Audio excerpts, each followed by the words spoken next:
নমস্কার বন্ধুরা, আজকে তৈরি করব দই ঢ্যাঁড়স। পরিষ্কার জলে ধুয়ে নিয়েছি। মশলা: লঙ্কার গুঁড়ো, হলুদের গুঁড়ো, জিরের গুঁড়ো, কাঁচা লঙ্কা, কাঁচা জিরে, নুন, চিনি, বেসন। পরিমাণ মতন দই। ঢ্যাঁড়সগুলো পাত্রের মধ্যে ঢেলে নিলাম। এখন এক এক করে মশলা দিচ্ছি: বেসন, লঙ্কার গুঁড়ো, হলুদের গুঁড়ো, জিরের গুঁড়ো, নুন। পুরো বেসনটা দিয়ে হাত দিয়ে ভালো করে মেখে নেব। আমাদের ঢ্যাঁড়স সুন্দর করে মাখা হয়ে গেছে সব মশলা এবং বেসন দিয়ে। কড়াইতে তেল গরম হয়ে গেছে, আস্তে ছেড়ে দিয়ে ভাজবো।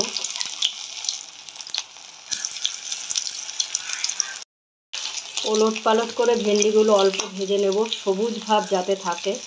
দেখুন চপের মতন সুন্দর করে ভাজা হয়ে যাচ্ছে।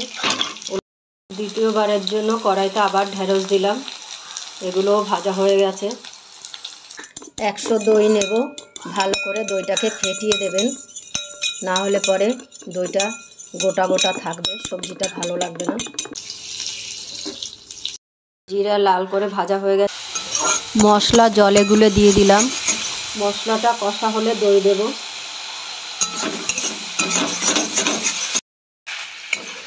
মশলায় তেল ছেড়ে দিয়েছে, সুন্দর ভাজা হয়ে গেছে।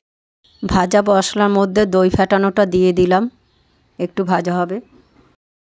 আমাদের ঢ্যাঁড়সগুলো সুন্দর করে ভাজা হয়ে গেছে, সবুজ ভাব রয়েছে। যেহেতু সবজি করব, আপনারা ভাজা খেলে আর একটু বেসন দিয়ে এইভাবে পকোড়ার মতন করে নেবেন। সবজির জন্য করেছি বলে হালকা করে ভেজে নিয়েছি।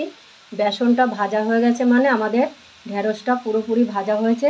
মশলা দই সুন্দর করে কষানো হয়ে গেছে। যখন তেল ছেড়ে দেবে জানবো মশলা হয়ে গেছে। জল দিয়ে দিলাম, ফুটতে দেব। জলটা ভালো করে 5-7 মিনিট ফুটবে। আগুনটা বাড়ানোই থাকবে, কমাবো না। ঝোল ফুটে অর্ধেক হয়ে গেছে, ভেন্ডিগুলো দিয়ে দিলাম। বেশি নাড়াচাড়া করবো না, একটু নাড়িয়ে রেখে। ঢ্যাঁড়সের সবজি পুরো তৈরি হয়ে গেছে, নামিয়ে দেবো, ঝোল শুকিয়ে গেছে। বন্ধুরা, আজকে আমাদের দই ঢ্যাঁড়স পুরোপুরি তৈরি হয়ে গেছে। বাড়িতে বাচ্চারা ঢ্যাঁড়স খেতে চায় না, এইভাবে রান্না করে দেবেন, গরম ভাতে রুটির সঙ্গে খুব সুন্দর খাওয়া যাবে। আশা করি সবার ভালো লাগবে। গরমের সময় দই আমাদের শরীরের উপকারী সবুজ সবজি, শরীরের জন্য খুবই প্রয়োজন। বাচ্চাদের তো খুবই দরকার সবুজ সবজি খাওয়ার। দেখুন একটা ঢ্যাঁড়সেরও রং পরিবর্তন হয়নি, সবুজ ভাব রয়েছে। সবার ভালো লাগবে নিরামিষ ঢ্যাঁড়সের সবজি।